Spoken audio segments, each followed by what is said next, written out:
সার্বভৌমত্ব রক্ষার যে লড়াই গত জুলাই আগস্টে করেছে, এই লড়াইয়ে বিলোনিয়া সীমান্ত আমরা বিক্রি করে দিতে পারবো না। আমরা 2000 একর শিল্পাঞ্চলের নামে দিল্লির গোলামী আড্ডা সত্যের কাছে মাথা নত করে দিতে পারবো না।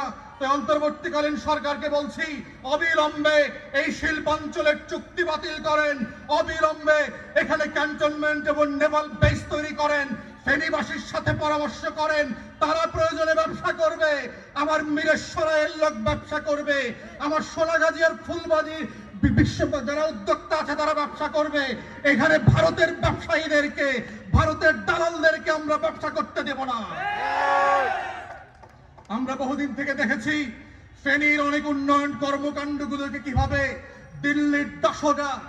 দিল্লির যারা দাসত্ব করতে প্রস্তুত তারা ঠেকিয়ে দিয়েছে। ঢাকা থেকে ফেনীর ট্রেন লাইন স্থাপন করতে দিচ্ছে না ফেনীর সাথে।